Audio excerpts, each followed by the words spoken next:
श्री हरि। श्री सीताराम। श्री राम सहचर वर्ग।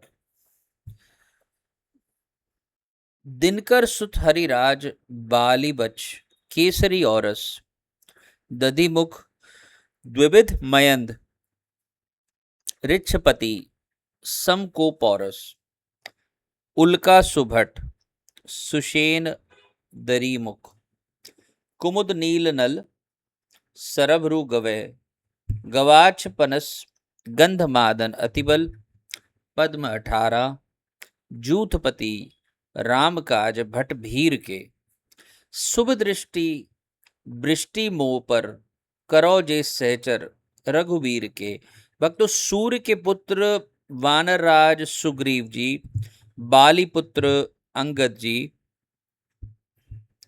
केसरी के पुत्र हनुमान जी, दधिमुख जी, द्विविध जी, मयंद जी, इनके समान कोई साहसी और बलवान नहीं है। ऐसे रीछों के राजा जाम्बवान जी, श्रेष्ठ योद्धा उल्कामुख जी, सुषेण जी, दरीमुख, कुमुद, नील, नल, शरभ, गवय, गवाक्ष, पनस और महाबलवान गंधमादन आदि 18 पद्म जो सेनापति हैं, ये संकट के समय भक्तों के तथा श्री राम जी के कार्य को करने वाले महान वीर हैं। श्री रामचंद्र जी जो ये सखागण हैं, वे हमारे ऊपर मंगल कारणी कृपा दृष्टि की वर्षा करें। यहाँ पर श्री राम जी के इन सहचरों का किंचित वर्णन प्रस्तुत है। सूर्यपुत्र सुग्रीव। वानर राज सुग्रीव जी श्री राम जी के सखा और भक्त थे, और अन्य जगह पर भी भक्तमाल में इनका डिटेल में विस्तार में चरित्र आया है। बाली पुत्र अंगद जी वनवास के समय भगवती जानकी का अन्वेषण करते हुए मर्यादा पुरुषोत्तम ऋष्यमुख पर्वत पर पहुंचे। वहां पर उन्होंने सुग्रीव से मित्रता की। सुग्रीव का पक्ष लेकर उन्होंने वानर राज बाली को मारा। मरते समय बाली ने अपने पुत्र अंगद को उन सर्वेश्वर के चरणों में अर्पित कर दिया। बाली ने कहा, यह तनय मम सम विनय बल कल्याण प्रद प्रभु लीजिए, गही बाह सुर नर नाह आपन दास अंगद कीजिए। प्रभु ने अंगद को स्वीकार किया। सुग्रीव को किष्किंधा का राज्य मिला, लेकिन युवराज पद बालीपुर अंगद जी का ही रहा। अंगद ने भगवान की इस कृपा को हृदय से ग्रहण किया। श्री सीता जी को ढूंढते हुए जब वानर वीरों का दल दक्षिण समुद्र तट पर पहुंचा और गृध्रराज संपाति से ये पता चल गया कि जानकी जी लंका में है, तो उस समय ये प्रश्न सामने आया कि 100 योजन समुद्र पार करके लंका में कौन जाए। इस पर युवराज रामकाज के लिए लंका जाने को उद्यत हो गए थे, लेकिन जाम्बवंत जी ने उन्हें नहीं जाने दिया। हनुमान जी लंका गए और वहां के समाचार ले आए। भगवान की कृपा से समुद्र पर सेतु बांधा गया। असंख्य वानरी सेना लंका के त्रिकूट पर्वत पर उतर गई। अब प्रभु ने अंगद को दूत बनाकर रावण के पास भेजा। श्री राम जी ने अंगद के विषय में वहां ये कहा है, बहुत बुझाई तुम्हि का कहूं, परम चतुर मैं जानत अहूं। अंगद जी के इस दौत्य कर्म को ठीक ठीक समझना चाहिए कि हनुमान जी रावण से मिल चुके थे। उसे साम नीति से समझाने का जो प्रयत्न उन्होंने किया वो असफल हो चुका था। उसी को फिर दोहराना बुद्धिमानी नहीं थी। रावण अहंकारी था, वो शिक्षा सुनना नहीं चाहता था, प्रलोभन का उस पर कोई प्रभाव ही नहीं पड़ता था। ये पता लग चुका था, तो अब हनुमान जी के कार्य को आगे बढ़ाना था। डांट कर, भय दिखाकर, इसी तरह से बुद्धिहीन अहंकारी लोगों को रास्ते पर लाया जाता है। यदि रावण ने भी यदि रावण ना भी माने, तो उसके साहस को तोड़ देना, उसके अनुचरों को भयभीत कर देना,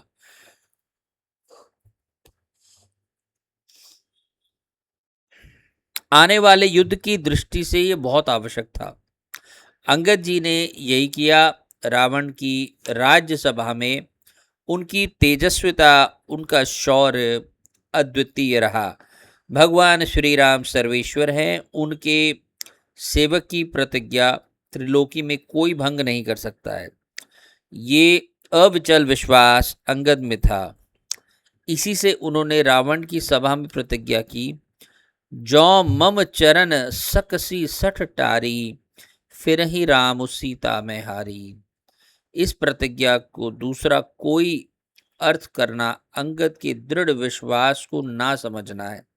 रावण नीतिज्ञ था। उसने अनेक प्रकार की भेद नीति से काम लिया। उसने सुझाया, बाली मेरा मित्र था। वे राम लक्ष्मण तो बाली जो है तुम्हारे पिता को वो मारने वाले हैं। यह तो बड़ी लज्जा की बात है कि तुम अपने पितृघाती का पक्ष ले रहे हो।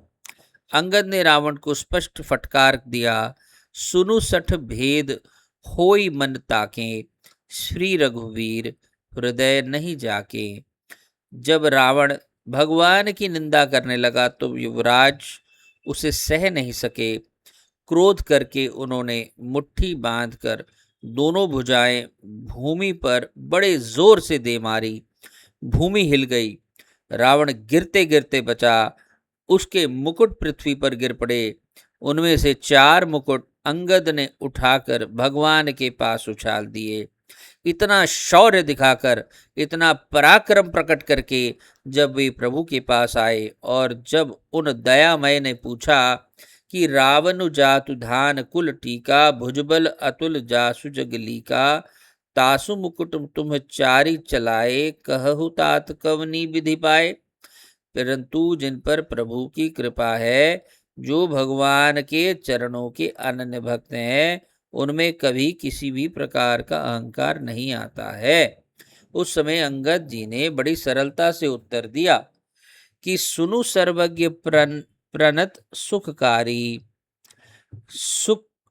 सुकुट न हो ही भूप गुणचारी, सामदान अरुदंड विभेदा, नृप उर बसही नाथ कह बेदा, नीति धर्म के चरण सुहाए, अस जिय जानी नाथ पाही आए। जैसे अंगद ने कुछ किया हो, उसका उन्हें बोध तक नहीं था। वे सर्वथा निराभिमानी अपने आप को दिखाते रहे। इसके पश्चात युद्ध हुआ। रावण मारा गया। उस युद्ध में युवराज अंगद का पराक्रम वर्णन से अतीत है। लंका विजय करके श्री राम जी अयोध्या पधारे। राज्याभिषेक हुआ। अंत में कपि नायकों को विदा करने का अवसर आया। भगवान एक एक को वस्त्र आभरण देकर विदा करने लगे। अंगद का हृदय धक धक करने लगा। वे एक कोने में सबसे पीछे दुबक कर बैठ गए। कहीं प्रभु मुझे भी जाने की आज्ञा ना कह दे। इसी आशंका से अब श्री राम जी के चरणों से पृथक होना होगा, इस कल्पना से ही वे व्याकुल हो गए। जब सभी वानर यूथपतियों और रीछ नायकों को भगवान अपने उपहार दे चुके, जब सब आज्ञा पाकर उठ खड़े हुए, तब अंत में प्रभु ने अंगद की ओर देखा। अंगद का शरीर कांपने लगा।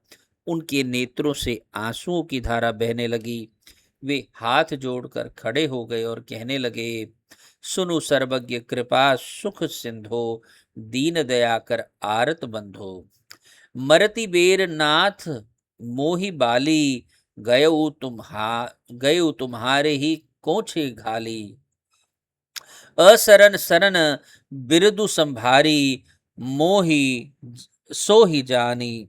मोहि जानी तजहु भगत हितकारी, मोरे तुम प्रभु गुरु पितु माता, जाऊं कहाँ तजी पद जल जाता, तुम ही विचारी कहु नर नाहा, प्रभु तजी भवन काज मम काहा, बालक ज्ञान बुद्धि बलहीना, राखहु सरन नाथ जन दीना, नीची टहल ग्रह के सब करिहऊं, पद पंकज बिलो की भव तरिहऊं, नाथ मेरे पिता ने मरते समय मुझे आपके चरणों में डाला है, अब आप मेरा त्याग न करें, मुझे जिस प्रकार भी अपने चरणों में ही पड़ा रहने दें। ऐसा कहकर अंगद श्री रघुनाथ जी के चरणों में गिर पड़े। करुणा सागर प्रभु ने उठाकर उन्हें हृदय से लगा लिया। अपने निजी वस्त्र, निजी आभरण और अपने कंठ की माला श्री राघव जी ने अंगद को पहनाई और स्वयं अंगद को पहुंचाने चले। अंगद बार बार प्रभु को दंडवत प्रणाम करते हैं, बार बार उस कमल मुख की ओर देखते हैं, बार बार सोचते हैं अब तो मुझे प्रभु कह दें कि अच्छा तुम यहीं रहो।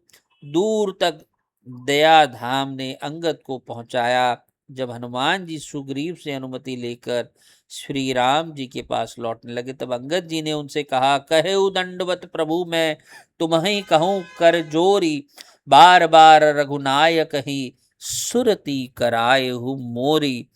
हे महाभाग, मैं आपसे हाथ जोड़कर कहता हूं हनुमान जी, प्रभु से मेरी दंडवत कहना और श्री रघुनाथ जी को बार बार मेरी याद कराते रहना। भक्तों, केसरी पुत्र हनुमान जी का चरित्र अलग से भक्तमाल में आया है और जामवंत जी का भी आया है। इसके अलग अलग, जैसे कि छंद 9 में और छंद 9वें छंद में इनका चरित्र आ चुका है। जो अन्य सहचर हुए उनके नाम कुछ हैं: दधिमुख, द्विविद मयंद, सुषेण, नील, नल, शरभ, गवय और गंधमादन। ये सभी भगवान श्री राम जी के सहचर थे। ये सभी देवांश से उत्पन्न थे। ब्रह्मा जी के आदेश से इन लोगों ने वानर का शरीर धारण किया था। इनमें अथाह बल था। श्री दधिमुख जी चंद्रमा के अंश से उत्पन्न हुए थे। ये सुग्रीव जी के मामा थे। ये बड़े ही सौम्य, भगवत भक्त और मधुर भाषी थे। सुग्रीव के मधुवन नामक एक मनोरम महावन के ये प्रधान रक्षक थे। राम रावण युद्ध के समय इन्होंने अपने वानर सैनिकों के साथ श्री राम जी का साथ दिया था। द्विविद और मयंद ये अश्वनी कुमारों के पुत्र थे। श्री सुषेण, ये सुषेण जी धर्म के अंश से अवतीर्ण हुए थे। नल अग्नि के अंश से, नील अग्नि के अंश से और नल विश्वकर्मा के पुत्र थे। ये दोनों एक ही माता से उत्पन्न थे, यानी नल और नील, इसलिए भाई भाई थे। समुद्र पर सेतु बांधने में इन दोनों का विशेष योगदान था और ये दोनों 10-10 करोड़ वानरों के यूथपति थे। श्री शरभ जी परजन्य देवता के पुत्र थे। श्री गवे जी यमराज के अंश से अवतीर्ण हुए और उन्हीं के समान पराक्रमी थे। श्री गंधमादन जी कुबेर जी के पुत्र थे। ये भगवान ने इन सबको अपना सखा माना है। इनकी प्रशंसा करते हुए प्रभु श्री राम गुरुदेव वशिष्ठ जी से कहते हैं, ए सब सखा सुनहो मुनि मेरे, भय समर सागर कह बेरे, मम हित लागी जन्म इन हारे, भरत हूं ते मोहि अधिक प्यारे। इन सहचरों का भी प्रभु पर इतना प्रेम था कि वे लोग जी जान से युद्ध करने पर भी इसे प्रभु की सेवा का तुच्छ कार्य भी नहीं गिनते। भगवान द्वारा प्रशंसा किए जाने पर वे कहते हैं, सुनी प्रभु बचन लाज हम मरहि, मसक कहूं खगपति हित करहि। युद्ध की समाप्ति पर इन सहचरों और इनकी सेना का आभार मानते हुए प्रभु ने इन्हें घर जाने के लिए विदा तो किया, लेकिन प्रेमवश इनमें से कोई भी घर जाने को तैयार नहीं हुआ। अतः प्रभु ने सबको साथ लेकर अयोध्या आए और वहां 6 महीने तक सबका आतिथ्य सत्कार किया। तत्पश्चात प्रभु ने सबको वस्त्र आभूषणों से सम्मानित करके विदा किया।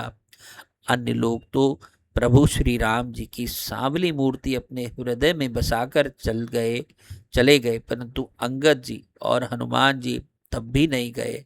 अंगद जी के विशेष प्रेम को देखकर भगवान श्री राम ने उन्हें अपने हृदय की माला, वस्त्र और मणि पहनाकर बहुत प्रकार से समझा बुझाकर विदा किया, और इतना ही नहीं, भाइयों सहित उन्हें बहुत दूर तक पहुंचाने भी गए। श्री हनुमान जी तो भगवान के ही नित्य परिकर हैं। वे सुग्रीव जी से अनुमति लेकर भगवान की चरण सेवा में ही रह गए। भक्तों,